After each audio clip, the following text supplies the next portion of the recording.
a la economista y diputada nacional por Unidad Ciudadana, Fernanda Vallejos. La saludamos. Vallejos, buen día. Andrés Batistela la saluda, gracias por atendernos. Hola Andrés, ¿cómo estás? Buenos días. Bien, Fernanda, este nuevo acuerdo o la modificación del acuerdo original con el Fondo Monetario Internacional, ¿qué implica en concreto para los argentinos y las argentinas? Sí, estás en lo cierto, es un nuevo acuerdo, ¿no? Porque el que se había firmado en junio, después de no cumplirse absolutamente ninguna de las pautas que el gobierno, y enfaticemos que lo había acordado de manera plenamente unilateral, pero no se cumplió absolutamente nada, se cayó y se avanzó a posteriori de eso en un nuevo acuerdo donde se amplió el nivel de endeudamiento de los... ¿Podemos retomar la comunicación? ¿Me escucha, Vallejos? Sí, yo te escucho perfectamente. Bien. Me corté y seguía hablando sola, así que no sé hasta dónde llegaron a escuchar. Prácticamente nada. Pero decía que efectivamente es un nuevo acuerdo el que se ha firmado, después de que se cayera el primero, cuando las condiciones que el gobierno unilateralmente había acordado con el FMI no se cumplieron absolutamente ninguna.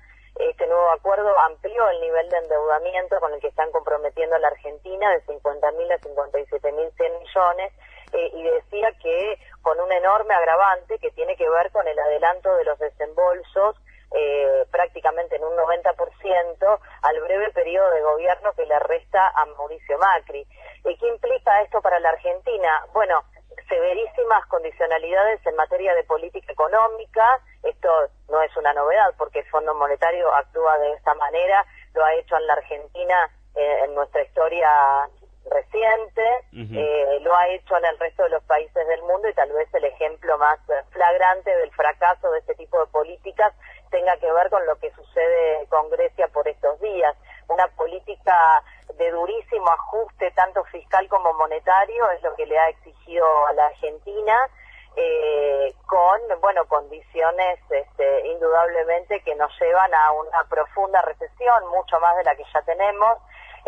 Cuando hablamos de recesión hablamos de mayor destrucción de fuentes de empleo, hablamos del avance de la pobreza, de la indigencia, de un recrudecimiento de la desigualdad que viene desplegando la brecha desde que Macri asumió hasta esta parte. Y bueno, todos estos flagelos fruto de esta política económica, lamentablemente, en el marco de este acuerdo que Macri ha firmado con el FMI, se van a agravar durante el año que viene en la Argentina. Ayer, leía, y esto es importante resaltarlo porque no es algo que decimos los economistas de la oposición, los economistas del peronismo, de Unidad Ciudadana. Esto es algo que lo dice absolutamente todo el mundo a nivel internacional. Ayer salió una nota muy, pero muy dura para con el Fondo Monetario, precisamente a raíz de este acuerdo con la Argentina, en la publicación Forbes, ustedes saben, una publicación especializada en cuestiones financieras de escala internacional, y se insiste en esa publicación en lo mismo que decimos Fronteras Adentro, lo que tenemos la capacidad de volcar un mínimo grado de objetividad cuando pensamos en este acuerdo. En definitiva, se está queriendo solucionar una grave crisis de deuda que atraviesa la Argentina, fruto del impresionante endeudamiento externo que ha contraído este gobierno en menos de 3 años, con más deuda, con más créditos, con más préstamos, que tornan insustentable el esquema de deuda de la Argentina, e incluso la deuda con el propio Fondo Monetario Internacional. Se trata de el préstamo más grande que haya dado el Fondo Monetario en toda su historia a cualquier país, y la verdad es que coloca a la Argentina en una situación muy compleja y muy riesgosa, que compromete el futuro de los argentinos y que además busca comprometer a los próximos gobiernos. Esto me parece que también es importante, ¿no? Porque ahí me quiero detener ahí, Vallejos, un minutito. Quiero pensar en 2020. ¿Qué pasaría para el próximo gobierno, sea de otro signo político o el propio Mauricio Macri, si logra la reelección? ¿Qué opciones tiene a partir de 2020 cuando solo va a tener vencimientos y el grifo cerrado? ¿Qué puede hacer? ¿Reestructurar la deuda, directamente declarar el default? ¿Cuáles son las opciones?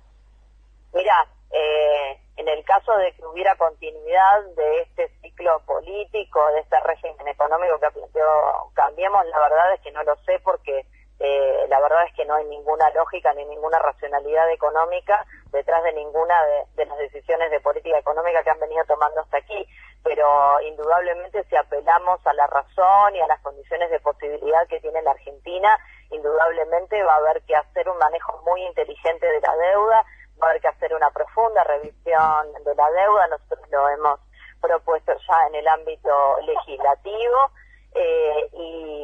y seguramente va a haber que avanzar en una reestructuración como la que tuvo la Argentina durante los gobiernos de Néstor y Cristina Kirchner, o el instrumento que se considere más oportuno y más efectivo llegado el caso, pero indudablemente se va a requerir de una revisión y de una administración de esa deuda externa que ha contraído el gobierno de Macri, porque realmente coloca a la Argentina en un lugar imposible. Ahora vuelvo a 2018 y 2019, Vallejos. Y un ¿Qué puede pasar? ¿no? Y un resaltado. Y un resaltado, digo, y el Fondo Monetario Internacional es corresponsable, porque ellos mismos están advirtiendo que el programa puede fallar, y que si eso sucede y hay mayor depreciación del peso y la recesión se profundiza, empeora por supuesto la relación deuda-PBI y torna completamente insustentable la posición de la Argentina, lo cual agrava porque ellos mismos están advirtiendo lo que va a suceder y así todo han avanzado en este acuerdo irresponsable, además de ilegal e inconstitucional con Mauricio Macri. Claro, ahí a eso apuntaba y vuelvo a 2018 y 2019. ¿Qué podría llegar a pasar si otra vez hay una escapada del dólar como la que hubo a fines de agosto de este año? ¿Y qué pasaría? Me gustó la definición que me dio el economista Santiago Fraschina de que las LELIQ son la segunda burbuja financiera del gobierno luego de las LEVAC. ¿Qué pasaría si estalla esa burbuja que es la de las LELIQ? Bueno, es que vos fíjate que estamos permanentemente en una especie de cuerda floja, ¿no? Donde este acuerdo no ha solucionado nada. Si se dispara el tipo de cambio y realmente uno puede pensar que eso puede llegar a suceder porque no se ha corregido absolutamente ni una sola de las causas estructurales que han generado la crisis cambiaria que vivimos desde el mes de abril en la Argentina, y la verdad es que, fíjate, que en el presupuesto que ha pedido el FMI y que obtuvo media sanción en la Cámara de Diputados y que la Cámara de Senadores se alista para aprobar definitivamente, se están destinando con los cálculos del gobierno, en los que por supuesto nadie puede creer, casi 600.000 millones de pesos al pago de intereses de la deuda. Son más de 3 puntos, casi 3,5 puntos del PBI.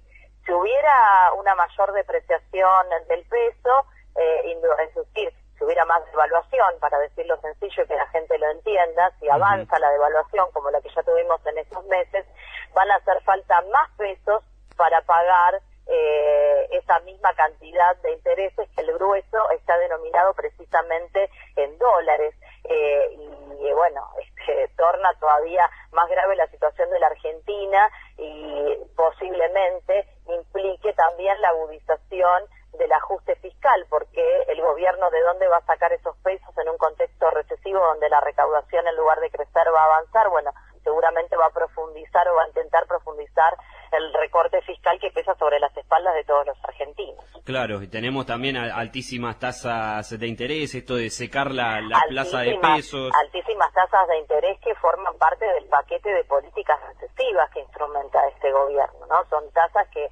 voladoras, digo yo, que asfixian, imposibilitan, tornan inviable cualquier tipo de inversión productiva en la Argentina. Claro. En el Congreso de la Nación, yo sé que usted había impulsado inclusive en la justicia la posibilidad de que el acuerdo con el FMI se debata en el Congreso, pero ¿qué herramientas tienen en este momento para, bueno, de alguna manera darle la batalla a todas estas cuestiones que estamos mencionando, Vallejos? Sí, no solo tenemos...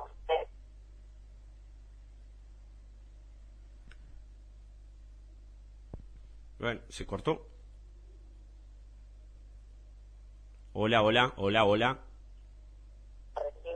A rechazar, que es lo que verdaderamente hubiera correspondido este acuerdo, sino que además en esa presentación judicial lo que hemos solicitado es la declaración de la inconstitucionalidad y la nulidad de este acuerdo por inconstitucional, porque, como vos sabés, lo que dicta nuestra Constitución, lo que manda nuestra Constitución, es que este tipo de acuerdos, este tipo de préstamos, debe ser refrendado por el Congreso Nacional, es potestad del Poder Legislativo, que bueno, en este caso el Ejecutivo presidido por Mauricio Macri, indudablemente lo que ha hecho es usurpar potestades que no le son propias al Ejecutivo. La última pregunta, Vallejo, si tiene que ver con la inflación, porque el gobierno ahora está apostando a que comience a desacelerarse y mostrar algún índice más o menos positivo en esta materia el año que viene, pero teniendo dolarizados los combustibles y las tarifas de los servicios públicos con aumentos que ya están programados, el combustible también, de hecho en diciembre se anuncia que va a tener un nuevo aumento, ¿es posible realmente frenar esta escalada inflacionaria?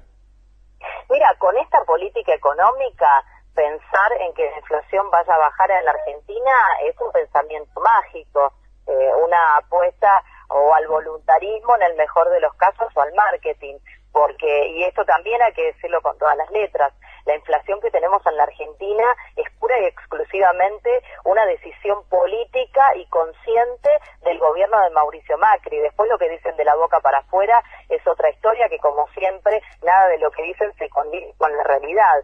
Pero lo cierto es que la inflación tiene dos grandes motores hoy por hoy en la Argentina, y los dos son precios en los cuales directamente el gobierno interviene para su fijación y su determinación, que son el tipo de cambio, que el gobierno ha dejado volar, y ahora con esta política de tipo de cambio flotante que impulsa el Fondo Monetario Internacional sin ningún tipo de control por parte del Estado, y lo mismo con los tarifazos, lo que la sociedad conoce como los tarifazos, es decir, los precios, las tarifas de los servicios públicos privatizados, que son un enorme componente también, un enorme motor de la inflación que impacta no solamente de manera directa en la canasta de los argentinos y de las familias que consumen el servicio, sino que impacta de manera brutal en todos los sectores de la producción.